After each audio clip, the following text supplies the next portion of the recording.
Olá pessoal, sejam bem-vindos a mais um episódio do podcast Cinema Sem Limites. Hoje vamos abordar um dos filmes mais impactantes do cinema brasileiro contemporâneo, Bacurau, dirigido por Kleber Mendonça Filho e Juliano Dornelles. Mas aqui não vamos apenas analisar a narrativa ou a estética do filme. Vamos aprofundar.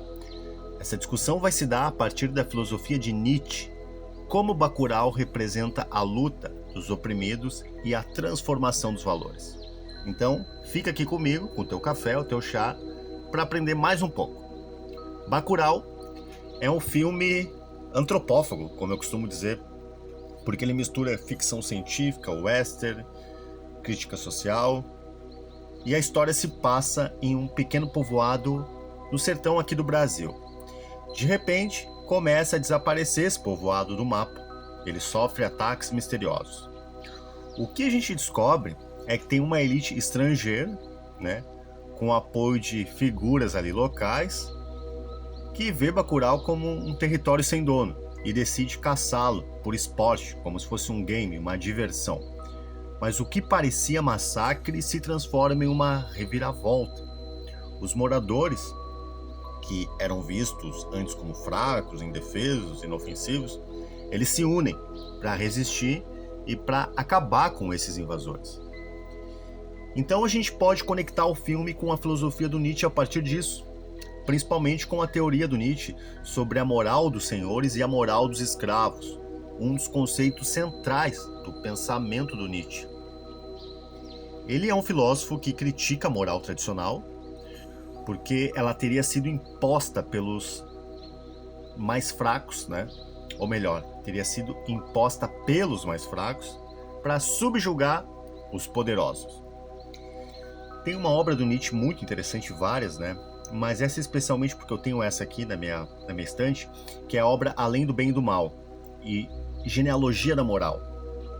Elas explicam como, historicamente, as elites guerreiras possuíam uma moral baseada na afirmação da vida, na força e na conquista.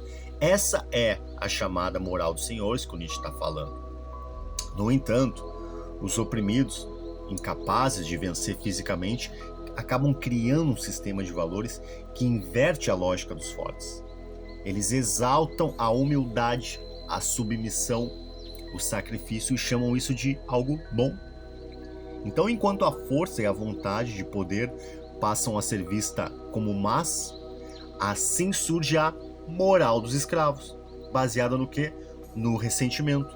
Essa que é a ideia do Nietzsche, a grosso modo, Conseguiram entender? Então, Bacurau mostra uma transvaloração. O que isso quer dizer? Uma mudança radical nesses valores. Bacurau muda isso. Bacurau é como se fosse Nietzsche cinematograficamente. A cidade, então, que no início parece submissa, condenada, não aceita mais o papel de vítima. Quando o povoado descobre que está sendo caçado, não reage com desespero, mas com inteligência, com força. Os moradores tomam para si próprios a violência necessária para resistir, a violência como resistência. Então eles abrem mão de ser escravos e se tornam senhores do seu próprio destino. Olha que interessante. Então, outro conceito do Nietzsche que se encaixa, a meu ver, muito bem no filme, é o conceito de super-homem. Esse termo não tem a ver com força física ou superioridade, digamos que genética, mas tem a ver com aquele que cria seus próprios valores e recusa a submissão.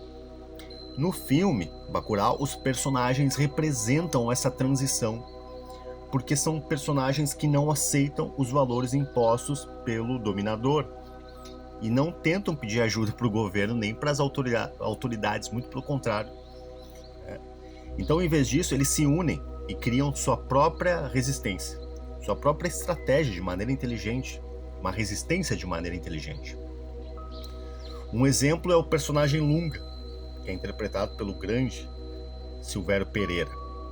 Ele representa o arquétipo do outsider, que retorna para proteger sua terra.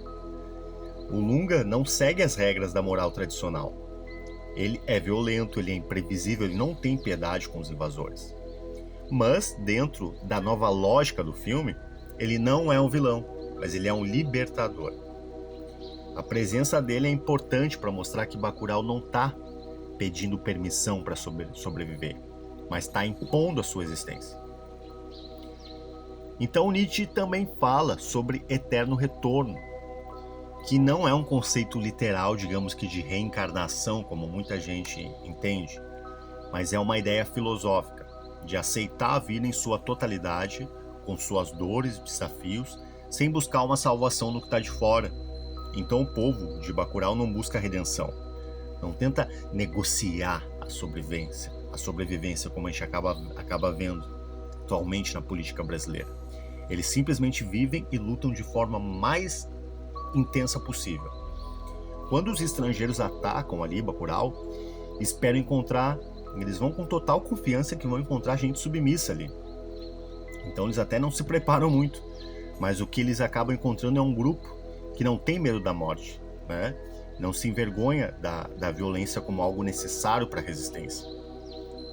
Isso é uma ruptura com a visão tradicional de que os oprimidos devem se submeter ou buscar uma solução pacífica com negociações, né? Com o centrão. Então, em Bacurau, a resposta ao massacre é o contra-ataque. Essa é a grande transmutação de valores que o Nietzsche propõe, né? Não se deve lamentar, mas devemos agir. Por fim, gente, Bacurau não é só um filme de vingança ou resistência. É importante deixar isso claro. Mas é uma história sobre a quebra de paradigmas e a recusa de um destino já traçado. A filosofia do Nietzsche vai nos ajudar a entender como os personagens saem da posição de oprimidos, como eles assumem o controle da própria narrativa. Essa leitura de filosofia abre portas para discutir não só o filme, mas também a realidade brasileira, né? Sobretudo dos últimos anos, né? A luta por identidade, por soberania.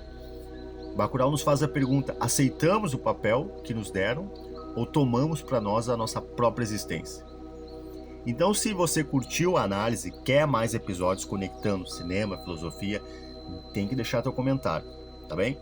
Obrigado por ouvir o podcast e até a próxima.